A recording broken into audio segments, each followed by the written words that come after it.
Bismillahirrahmanirrahim.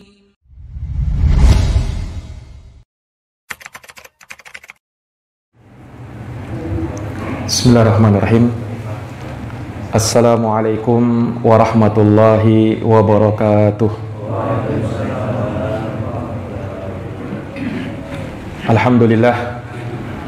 Alhamdulillahi ala ihsanih, wa syukru lahu ala taufiqihi wa amtinanih. Asyhadu an la ilaha illallah wahdahu la syarikalah ta'ziman li sya'nih, wa asyhadu anna Muhammadan abduhu wa rasuluhu ad-da'i ila ridwanih, sallallahu alaihi wa ala alihi wa sahbihi wa ikhwanih, wa sallama tasliman katsira, amma ba'd. Subhanaka la ilma lana illa ma 'allamtana innaka antal alimul hakim. Allahumma 'allimna ma yanfa'una wanfa'na bima 'allamtana wa zidna ilma ya rabbal alamin. Allahumma inna nas'aluka ilman nafi'an wa rizqan tayyiban wa amalan mutaqabbala. Ma'asyiral muslimin, bapak-bapak dan ibu-ibu sekalian, jamaah salat subuh yang berbahagia. Alhamdulillah, puja dan puji syukur kita panjatkan kehadirat Allah Subhanahu wa taala yang kembali menghidupkan kita setelah mewafatkan kita dari tidur kita. Maka kita bersyukur kepada Allah masih diberikan kesempatan untuk bisa menjalankan sholat subuh berjamaah dan menjalankan aktivitas amaliyah, dan masih berada di musim-musim kebaikan bulan Ramadan. Salawat dan salam semoga tercurahkan, terhaturkan, terlimpahkan, terkirimkan kepada junjungan kita, qudwah kita, uswah kita, Nabi besar Muhammad sallallahu alaihi wasallam, kepada keluarga, para sahabat, serta orang-orang yang senantiasa meniti jalannya sampai hari kiamat. Ma'asyiral muslimin wal muslimat, jamaah salat subuh yang berbahagia. Di kesempatan subuh ini kembali kami akan memaparkan beberapa tafsir dari para ulama terkait dengan surat Al-Ghasyiyah, surat yang menjelaskan beberapa pembahasan terkait dengan hari kiamat, penyebutan tentang surga dan neraka, dan kita tengah berada pada penyebutan keajaiban makhluk-makhluk Allah Subhanahu wa taala, di mana telah kita sebutkan di ayat sebelumnya, di ayat yang ke-17, Allah Subhanahu wa taala mengingatkan di dalam ayat tersebut salah satu makhluk Allah Subhanahu wa taala yang luar biasa, yang mana penyebutannya digandengkan dengan penyebutan makhluk-makhluk besar yang lainnya, yaitu langit, gunung, dan bumi. Makhluk tersebut adalah al-ibil, yaitu onta. Allah Subhanahu wa taala berfirman, afala yanzuruna ilal ibili kaifa khuliqat. Maka tidakkah mereka melihat kepada onta, bagaimana onta itu diciptakan? Telah kita jelaskan bagaimana luar biasanya makhluk Allah yang satu ini, sehingganya Allah Subhanahu wa taala sebutkan dia. Dan sekali lagi Allah Subhanahu wa taala sebutkan makhluknya ini agar manusia mau berpikir akan keluar biasaan penciptanya. Kalau makhluknya saja seperti itu, maka bagaimana lagi sang penciptanya, yaitu Allah Subhanahu wa taala. Kemudian di ayat yang berikutnya, ayat yang ke-18, setelah Allah Subhanahu wa taala sebutkan onta, maka Allah sebutkan tentang langit. Wa ilas samai kaifa rufi'at. Kemudian tidakkah mereka perhatikan langit? Bagaimana langit itu ditinggikan oleh Allah Subhanahu wa taala? Langit yang sangat luar biasa penciptaannya, dan disebutkan bagaimana tingginya langit itu.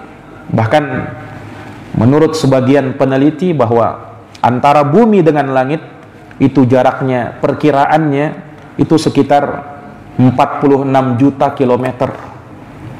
Nah, kemudian langit itu bukan hanya satu, ada 7 lapis langit. Nah, ini sebagaimana yang Allah Subhanahu wa taala sebutkan dalam surat Al-Mulk ayat yang ketiga. Allah berfirman, "Alladzi khalaqa sab'a samawatin tibaqa." Dialah Allah yang menciptakan 7 lapis langit. Allah Subhanahu wa taala ciptakan 7 lapis langit. Ma tara fi khalqir rahmani min tafawut. Dan kamu tidak akan melihat dalam penciptaan Allah Ar-Rahman sesuatu yang tidak seimbang. Allah ciptakan makhluknya seimbang seluruhnya. Farji'il basar, maka tolong lihat sekali lagi. Hal tara min futur, adakah engkau melihat dalam ciptaan Allah Subhanahu wa taala itu sesuatu yang cacat? Tidak ada. Penciptaan Allah sempurna. Penciptaan Allah Subhanahu wa taala berada di atas puncak kesempurnaan. Ini ayat menjelaskan kepada kita bahwa Allah menciptakan 7 lapis langit. Berarti di atas langit yang kita lihat ini masih ada lagi langit di atasnya. Masih ada lagi langit di atasnya sampai 7 lapis langit. Nah, kalau kata para ulama bahwa jarak antara bumi dengan langit itu perkiraannya sekitar 46 juta kilometer, maka antara langit pertama dengan langit yang kedua jaraknya seperti itu juga. Antara langit kedua sampai langit yang ketiga jaraknya seperti itu juga. Antara langit ketiga sampai langit keempat jaraknya seperti itu juga. Betapa tingginya langit itu. Nah, ini para jamaah yang dirahmati dan dimuliakan oleh Allah Subhanahu wa taala. Dan lihat bagaimana keberkahan langit itu. Dan Allah Subhanahu wa taala sebutkan di dalam Al-Quran bagaimana Allah turunkan berkah dari atas langit dan Allah keluarkan berkah dari dalam bumi. Dan Allah berikan hal tersebut kepada manusia dan dapat dinikmati oleh orang-orang yang beriman. Allah berfirman dalam Al-Quran, "Walau anna ahlal qura amanu wattaqau lafatahna alaihim barakatim minas sama'i wal ard walakin kadzabu fa akhadnahum bima kanu yaksibun." Kata Allah Subhanahu wa taala, andaikan penduduk langit atau andaikan penduduk bumi beriman dan bertakwa. Syaratnya itu, kalian beriman kemudian bertakwa kepada Allah. Lihat balasannya, la fatahna, kami akan bukakan, kata Allah, alaihim, kepada mereka, barakatim minas sama'i wal ard, pintu-pintu berkah. Dari mana? Dari atas langit, kemudian dari dalam bumi. Lihat bagaimana Allah Subhanahu wa taala bukakan keberkahan itu. Tetapi kalau mereka tidak seperti itu, mereka ingkar, mereka durhaka, maka kami azab mereka disebabkan oleh perbuatan mereka sendiri. Ini para jamaah sekalian yang dirahmati oleh Allah. Allah turunkan berkah dari atas langit. Salah satu contohnya kata para ulama, turunnya air hujan. Itu berkah. Yang dengan hujan tersebut kita bisa manfaatkan. Bermanfaat juga bagi hewan-hewan ternak. Berguna, sangat berguna bagi tumbuh-tumbuhan. Lihat bagaimana keberkahan air tersebut yang Allah Subhanahu wa taala turunkan. Ini jamaah sekalian yang dirahmati oleh Allah. Kemudian bukan hanya air hujan. Dari atas langit kita juga bisa merasakan sinar matahari dan sinar rembulan yang menerangi, yang membantu aktivitas keseharian kita. Lihat bagaimana manfaatnya langit itu. Diberikan sinar matahari yang betul-betul pas untuk kita. Betul-betul panasnya pun pas untuk kita. Para jamaah yang dirahmati dan dimuliakan oleh Allah, disebutkan oleh para peneliti bahwa begitu panasnya matahari itu, sampai kalau kita mau ukur, ukurannya sekitar 12 juta derajat Celcius panasnya matahari itu. Dan Allah Subhanahu wa ta'ala letakkan betul-betul pas pada posisinya. Yang kata peneliti, kalaulah langit itu didekatkan sedikit saja, niscaya manusia akan hangus terbakar di bumi ini. Kalau mau didekatkan sedikit saja itu. Begitu pula sebaliknya, kalau matahari itu dijauhkan sedikit saja, niscaya manusia akan mati membeku seperti es. Subhanallah. Lihat bagaimana Allah Subhanahu wa ta'ala letakkan posisinya betul-betul pas di situ. Siapa yang melakukan hal itu semua? Siapa yang mengatur hal itu semua? Kalau bukan Allah Subhanahu wa ta'ala, pencipta yang betul-betul tidak ada cacat pada penciptaannya. Betul-betul sempurna, maha teliti. Ini para jamaah sekalian yang dirahmati oleh Allah. Andaikan kita mau memikirkan penciptaan itu, begitu besar manfaatnya cahaya matahari itu bagi semuanya, bagi hewan, bagi tumbuh-tumbuhan. Dan ini dari keberkahan yang Allah Subhanahu wa ta'ala turunkan dari atas langit. Ini dari sekian manfaatnya. Nah, bagaimana lagi kalau kita gali dan terus menggali? Maka tidak heran ketika Allah Subhanahu wa ta'ala mengatakan di dalam ayat ini, wa ilas samai kaifa rufi'at, dan kepada langit, tidakkah kau melihat betapa langit itu ditinggikan oleh Allah tanpa ada tiang yang menjangganya, betul-betul sempurna, tidak ada keretakan pada langit itu. Akan tetapi semua itu bisa bermanfaat bagi orang-orang yang mau memikirkannya dengan baik.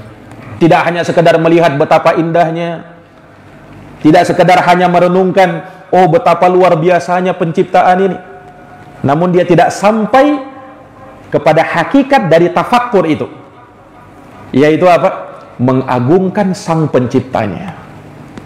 Mengagungkan sang penciptanya. Nah, ini para jamaah yang dirahmati dan dimuliakan oleh Allah. Lihat, ini makhluk Allah Subhanahu wa ta'ala yang bernama langit ini, as-sama. Kemudian di ayat yang ke-19 Allah Subhanahu wa ta'ala sebutkan makhluk yang ketiga sebagai bahan tafakkur kita, renungan kita. Karena tafakkur itu ibadah. Ulama mengatakan at-tafakkuru huwal ibadah. Tafakkur itu memikirkan penciptaan langit dan bumi, berikut apa yang ada di dalamnya adalah ibadah yang seseorang diberikan pahala karenanya. Sampai-sampai Pak, sahabat yang bernama Abu Darda radhiyallahu taala anhu, beliau pernah berkata, ini sahih dari ucapan beliau, tafakkurus sa'ah khairun min qiyami lailah. Orang bertafakkur, memikirkan penciptaan langit dan bumi yang melahirkan pengagungan kepada Allah, itu lebih baik daripada dia bangun malam untuk sholat semalam suntuk. Kata siapa? Sahabat Abu Darda radhiyallahu an. Bertafakkur sesaat saja lebih baik daripada qiyamul lail. Kenapa begitu? Bukan artinya kita meremehkan qiyamul lail. Oh, ibadah yang luar biasa itu. Tidak semua orang diberikan kemampuan untuk itu. Tetapi beliau ingin ingatkan bahwa ibadah itu bukan hanya sekedar kita bermunajat kepada Allah, bukan hanya sekedar kita sholat, rukuk dan sujud kepada Allah, bukan hanya sekedar kita berdoa, bukan hanya sekedar kita sholat dan berpuasa, bukan. Tapi tafakkur juga ibadah yang dengannya kita akan dapatkan pahala di sisi Allah Subhanahu wa ta'ala. Nah, makanya Allah sebutkan ayat-ayat ini sebagai bahan renungan, Pak. Allah sebutkan onta. Ada apa dengan onta itu? Allah sebutkan langit. Ada apa dengan langit itu? Allah sebutkan bumi. Mengapa dengan bumi ini? Allah sebutkan gunung juga. Ada apa dengan gunung itu? Supaya kita jadikan bahan pikiran. Ketahuilah bahwa ibadah kepada Allah bukan sekedar ibadah mahdoh yang sifatnya interaksi antara kita dengan Allah saja, itu bukan itu saja. Tapi pada sebagian makhluk Allah juga terdapat ibadah di dalamnya. Ini para jamaah sekalian, agar kita jangan sampai sempit pemahaman kita dalam urusan ibadah itu. Wah, ibadah itu sangat luas. Para jamaah yang dirahmati dan dimuliakan oleh Allah, lihat ayat yang ke-19 ini. Wa ilal jibali kaifa nusibat. Dan lihatlah gunung, bagaimana gunung itu ditegakkan oleh Allah, ditancapkan oleh Allah. Lihat gunung itu, memandang dengan pandangan betul-betul berfikir. Allah subhanahu wa ta'ala jadikan gunung sebagai makhluk yang Allah sebutkan di dalam ayat ini sebagai bahan renungan. Karena tentunya gunung bukanlah makhluk yang asing bagi kita. Dia makhluk yang sungguh familiar bagi manusia. Mereka melihat gunung, mereka menyaksikan gunung.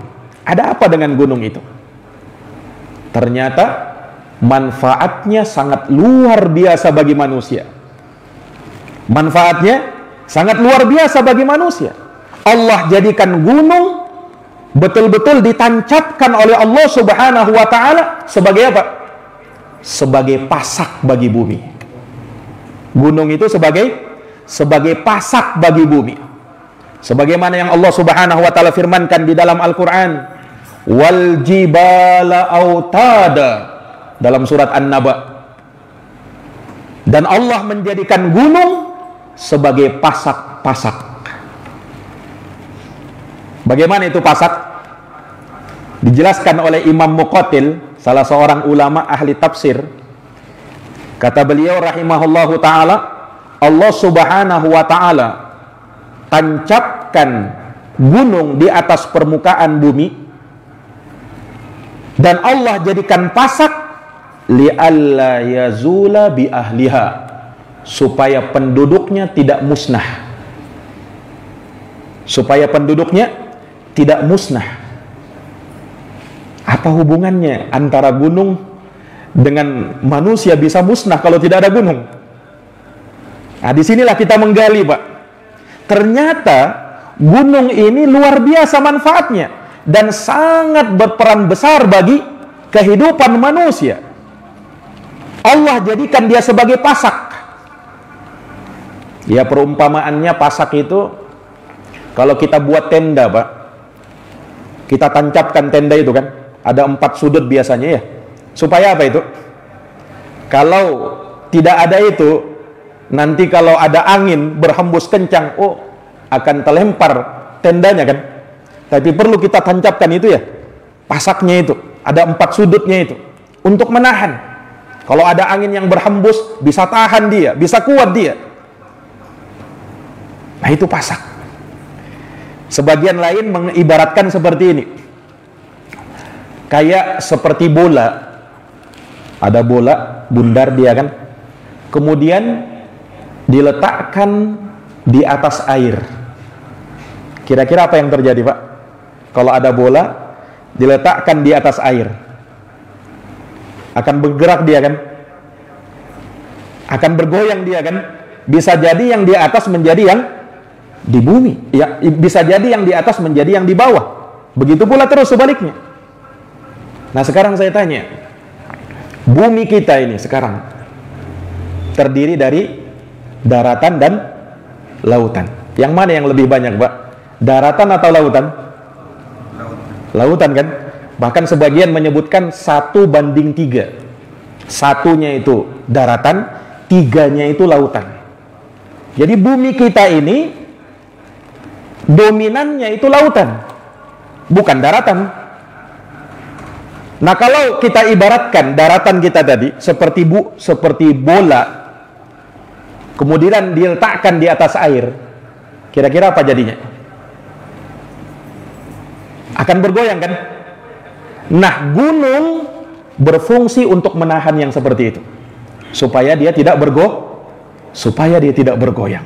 Subhanallah. Lihat bagaimana fungsi gunung itu.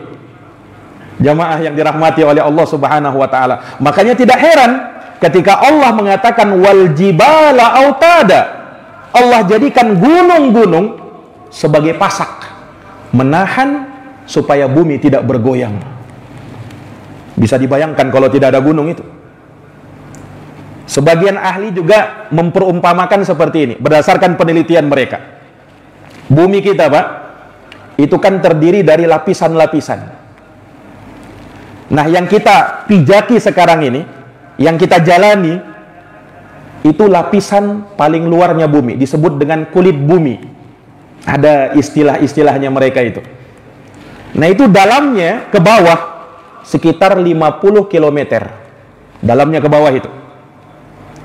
Dan kulit bumi ini, ya, dia bersifat keras dan stabil. Dia bersifat apa? Keras dan stabil. Nah, di bawahnya lagi, di bawah lapisan itu, kulit bumi, ada lapisan lagi, ya, yang dia lebih bersifat cairan. Itu lapisan keduanya itu. Maka, kata para peneliti, kita berada di atas bumi yang keras, sementara di bawahnya cairan, yang tentunya lebih bisa bergerak, ya kan? Lebih mudah bergerak. Ini jamaah sekalian yang dirahmati oleh Allah. Sehingga memang sangat rentan ketika terjadi pergerakan bumi ini. Nah, apa yang bisa menahan itu semua? Adanya gunung-gunung. Subhanallah. Ini jamaah sekalian yang dirahmati oleh Allah. Maka jangan sampai kita mengira ya bahwa gunung itu tinggi dia, ya. Kita lihat, kita saksikan dengan mata kepala kita, tinggi dia kan. Tapi yang ke bawah itu, yang menancap di bawah itu, kata para peneliti, itu sama seperti tingginya gunung tersebut. Jadi kalau tingginya sekitar 1000 meter, maka ke bawah itu bisa 1000 meter juga gunung itu. Bahkan pada sebagiannya bisa 2 kali lipat, bahkan bisa 3 kali lipat, bahkan bisa 4 kali lipat, menancap di bumi itu, betul-betul menghujam ke bawah. Ini jamaah sekalian. Jadi betul-betul nampak bumi itu atau gunung itu sebagai pasak. Sebelum manusia menelitinya, Allah Subhanahu wa taala sudah sebutkan 14 abad atau 15 abad yang lalu, bahwa Allah telah menjadikan jibal sebagai autada, sebagai pasak-pasak untuk menahan supaya jangan sampai bumi ini bergoyang terus. Ada gunung saja, terkadang bumi masih bergoyang kan? Nah, itulah terjadinya gempa. Nah, bagaimana kalau tidak ada gunung? Ini para jamaah yang dirahmati dan dimuliakan oleh Allah. Lihat kalau kita mau menggali itu. Para jamaah yang dirahmati oleh Allah, kalau kita lihat gunung itu, kalau kita lihat gunung itu, kira-kira dia tetap atau berjalan, Mbak? Gunung itu, dia tetap di tempatnya atau dia berjalan? Yang kita lihat dengan mata, Pak, tetap kan? Tapi disebutkan dalam Quran. Lihat Pak, bisa kita baca dalam surat An-Naml ayat 88. Allah Subhanahu wa taala berfirman, "Wa taral jibala tahsabuha jamidatan wa hiya tamurru marras sahab." Dan engkau melihat gunung, kau sangka dia tetap, kau sangka dia diam. Tidak, kata Allah, wa hiya tamurru marras sahab. Gunung itu bisa berjalan seperti berjalannya awan. Allahu Akbar. Jadi gunung yang kita saksikan itu ternyata berjalan.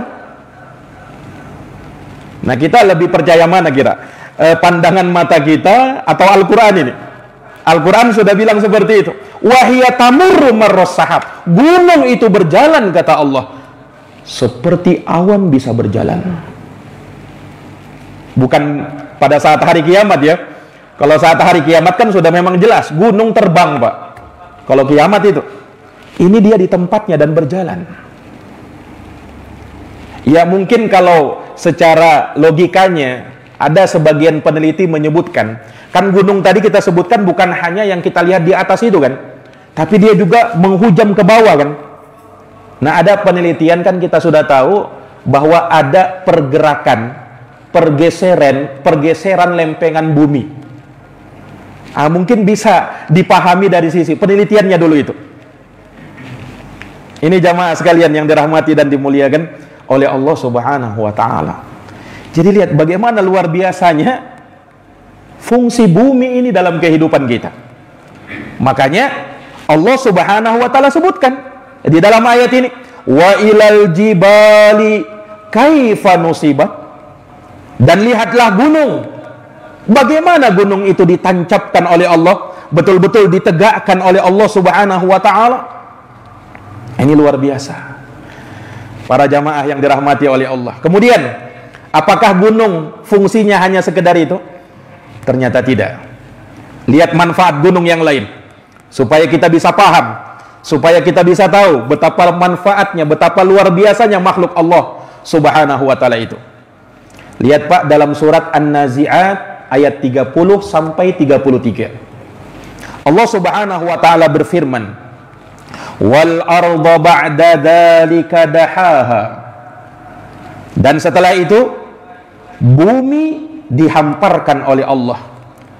Akhraja minha ma'aha wa mar'aha. Kemudian darinya Allah keluarkan airnya, wa mar'aha, dan Allah Subhanahu wa taala keluarkan juga tanaman-tanaman di dalamnya. Wal jibala arsaha.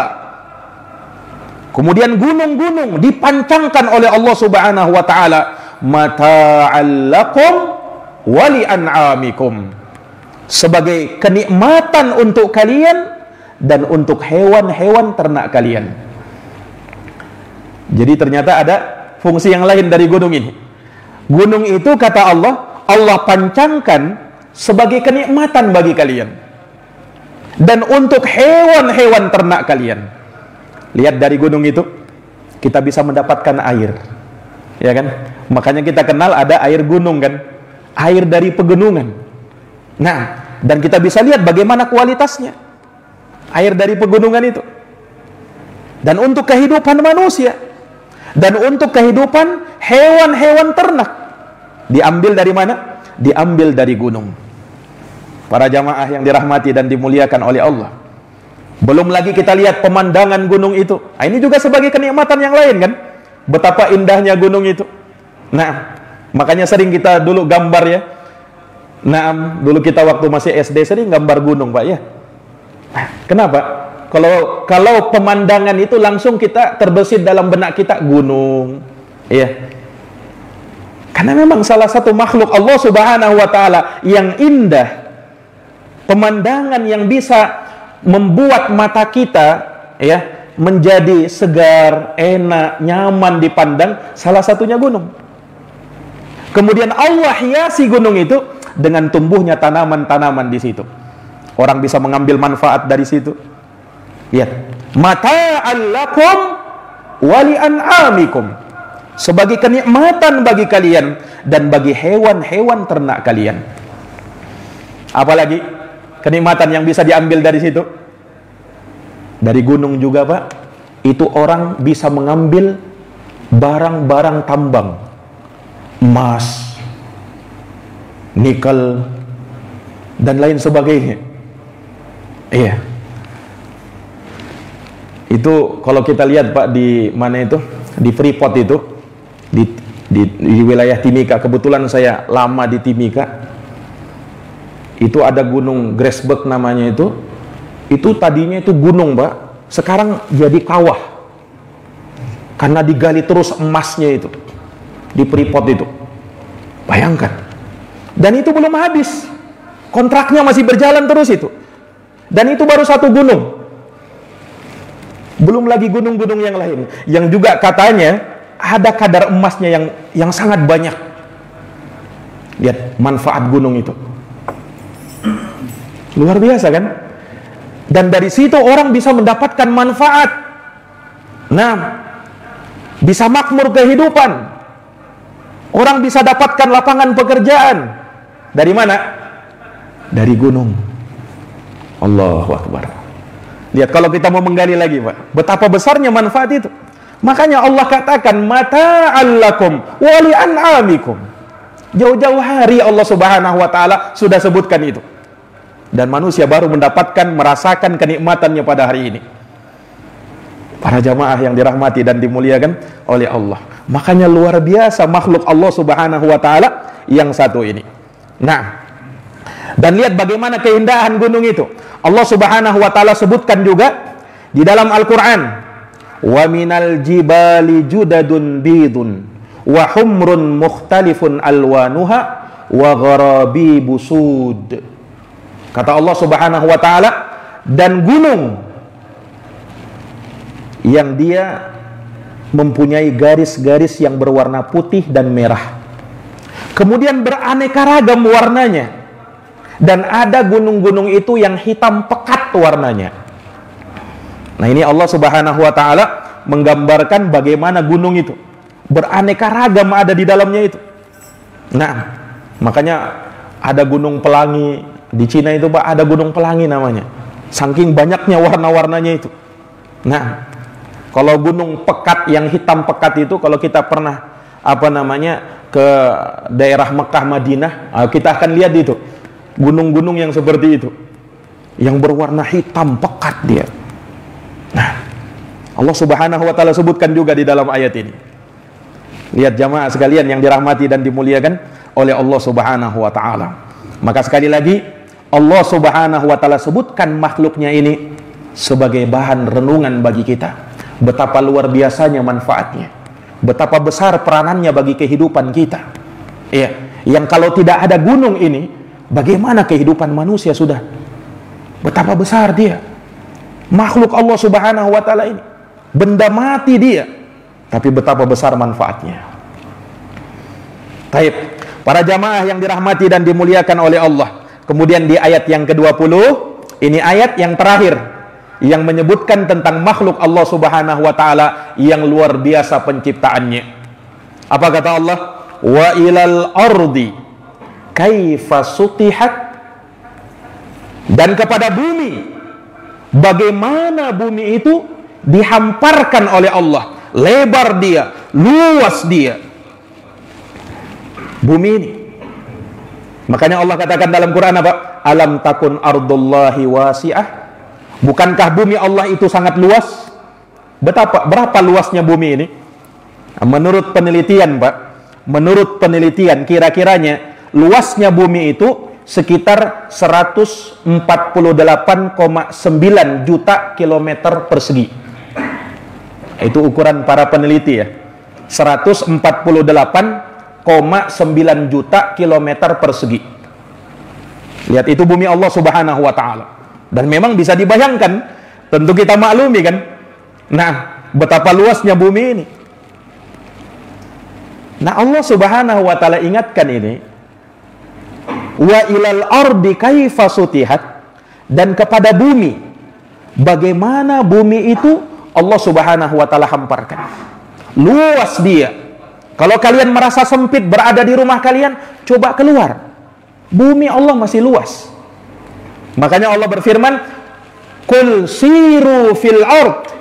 Katakan wahai Muhammad, berjalan-jalanlah di muka bumi. Allah perintahkan begitu.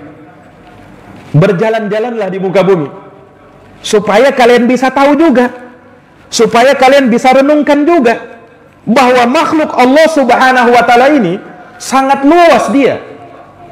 Kau bisa menginjaknya, kau bisa berlari di atasnya, kau bisa naik kendaraan berada di atasnya, nyaman kau rasakan. Iya kan? Ini para jamaah yang dirahmati dan dimuliakan oleh Allah Subhanahu wa taala. Makanya setelah itu Allah Subhanahu wa taala nyatakan, Fanduru kaifa bada'al khalq. Lihatlah bagaimana Allah Subhanahu wa taala memulai penciptaannya. Lihat kalau tidak ada bumi, Pak, bagaimana kita? Nah, dari semua galaksi yang ada di dunia ini, yang kemarin kita sebutkan ada 100 miliar galaksi. Planet itu sangat banyak jumlahnya, miliaran, Pak. Tapi ternyata yang paling layak dihuni oleh makhluk hidup cuman bumi saja.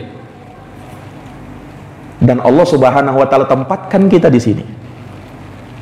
Para jamaah yang dirahmati oleh Allah. Dan kalau kita bisa tahu betapa hebatnya gunung itu, betapa luar biasanya gunung itu, nah bagaimana lagi dengan bumi? Yang gunung menancap di bumi tentunya. Lihat jamaah sekalian yang dirahmati dan dimuliakan oleh Allah Subhanahu wa taala. Maka sekali lagi, ini semua sebagai bahan renungan bagi kita. Dan itu bernilai ibadah di sisi Allah. Sekali lagi, itu bernilai ibadah di sisi Allah, yang seseorang bisa dapat pahala karenanya. Makanya, Pak, kalau kita misalnya liburan, kalau kita misalnya rekreasi, berjalan, niatkan juga ibadah. Jadi bukan semata kita meraih kesenangan saja, bukan semata kita cuman mau refreshing saja, tapi ada nilai ibadahnya itu. Kalau kita niatkan apa? Untuk tafakur alam. Iya, kita ke lautan misalnya. Nah, selain kita mencari kesenangan, niatkan juga, saya mau tafakur alam ini. Ketika saya lihat indahnya, betapa indahnya pantai itu, laut yang biru itu. Nah, ini bisa melahirkan pengagungan yang besar kepada Allah. Makanya, Pak, ketika kita melihat pemandangan itu kan, apa yang bergumam dalam hati kita? Subhanallah. Itu yang kita ucapkan kan? Allahu Akbar. Masya Allah. La haula wa la quwata illa billah. Itu yang kita ucapkan. Karena kita bisa paham dan bisa berpikir, ini makhluk luar biasanya seperti ini. Berarti luar biasa juga itu penciptanya. Ini para jamaah yang dirahmati dan dimuliakan oleh Allah Subhanahu wa taala. Makanya jangan heran ya, ketika Allah Subhanahu wa taala banyak menyebutkan dalam ayat-ayat tentang langit, tentang bumi. Bumi saja, Pak, itu disebutkan di dalam Quran sekitar 458 kali penyebutannya dalam Quran.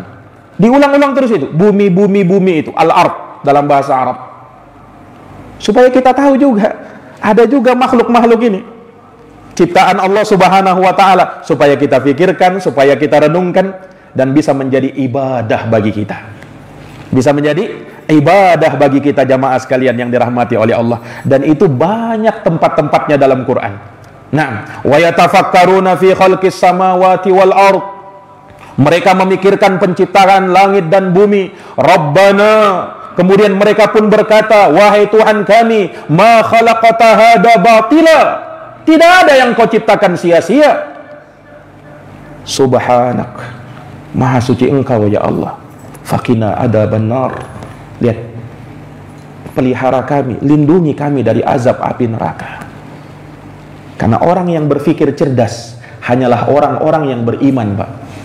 Orang yang tak beriman, yang dia hanya melihat betapa hebatnya, betapa luar biasanya ciptaan Allah, tapi kalau hanya sampai di situ, Allah masih katakan ulaika hum la yaqilun. Mereka itu tidak berakal. Makanya yang berakal itu cuman orang-orang yang beriman. Hum yaqilun. Mereka itu orang-orang yang paham. Mereka itu orang-orang yang berakal. Tapi kalau orang yang ingkar, bahasa Quran itu apa? Ulaika kal an'ami bal hum adall. Mereka seperti hewan ternak, bahkan lebih hina daripada hewan ternak. Kenapa? Sudah nyata, sudah jelas, sudah nampak. Apalagi yang kau ragukan? Dia tidak percaya dengan Quran. Dia tidak percaya dengan mukjizat. Baik, bagaimana dengan makhluk yang kau lihat, yang kau saksikan, luar biasa kan? Apakah dia menciptakan dirinya sendiri? Atau tidak ada yang menciptanya? Am khuliqu min ghairi syai'in am humul khaliqun? Apakah makhluk-makhluk itu tercipta tanpa dari sesuatu, atau mereka yang menciptakan diri mereka sendiri? sebagai bahan renungan bagi kita. Oh betul, tidak mungkinlah ada sesuatu yang bisa berjalan sendirian. Makanya Pak, subhanallah, Imam Abu Hanifah pernah mendebat orang ateis. Ateis ini tidak bertuhan dia. Mau mendebat Imam Abu Hanifah rahimahullahu ta'ala. Didebat Imam Abu Hanifah. Ketika orang ateis ini nunggu Imam Abu Hanifah, tidak kunjung datang. Pas datang Imam Abu Hanifah, beliau langsung bercerita sebelum berdebat. Ada sebuah kapal tadi, kata beliau, kapal ini dia memuat barang muatannya sendiriannya. Kemudian dia berlayar dengan sendiriannya, berlabuh dengan sendiriannya, nyandar sendiriannya, kemudian dia keluarkan muatannya dengan sendiriannya. Kata orang ateis ini, Imam Abu Hanifah, kau sudah gila. Kenapa? Tidak mungkin kalau ada kapal berjalan berlayar sendirinya, muatan sendirinya, dia keluarkan muatan dengan kau sudah gila Imam Abu Hanifah. Kata Imam Abu Hanifah, kamu lebih gila lagi. Kamu lebih gila lagi. Kau katakan alam semesta ini dengan tertata baik seperti ini, kemudian kau katakan tidak ada pencipta. Kamu lebih gila lagi. Nah, saya baru kapal. Kau saja tak menyangka bahwasanya tak mungkin yang seperti itu terjadi. Nah, kok bisanya alam semesta ini terjadi, kemudian kau katakan tidak ada penciptanya? Kamu lebih gila lagi. Fabuhital ladzi kafar. Maka diam 1000 bahasa orang ateis itu. Tidak bisa menjawab hujahnya Imam Abu Hanifah. Langsung selesai debat. Nah, ini para jamaah yang dirahmati dan dimuliakan oleh Allah. Para hadirin yang dirahmati dan dimuliakan oleh Allah, mungkin demikian yang bisa kami paparkan terkait dengan ayat-ayat yang mulia ini sebagai bahan renungan kita. Semoga dengan ayat-ayat ini bisa menambah iman dan ketakwaan kita kepada Allah, dan semoga Allah Subhanahu wa taala menjadikan kita termasuk dari hamba-hamba yang senantiasa memanfaatkan ibadah kepada Allah sebagai bahan untuk kita mendekatkan dan bertakarub kepadanya. Innahu waliyudzalika wal qadiru alaih. Jazakumullahu khairan atas perhatiannya. Mohon maaf atas segala kekurangannya. Kita tutup dengan doa kafaratul majlis. Subhanakallahumma wa bihamdika asyhadu an la ilaha illa anta astaghfiruka wa atubu ilaik. Subhana rabbika rabbil izzati amma yasifun wa salamun alal mursalin walhamdulillahi rabbil alamin. Wassalamu alaikum warahmatullahi wabarakatuh.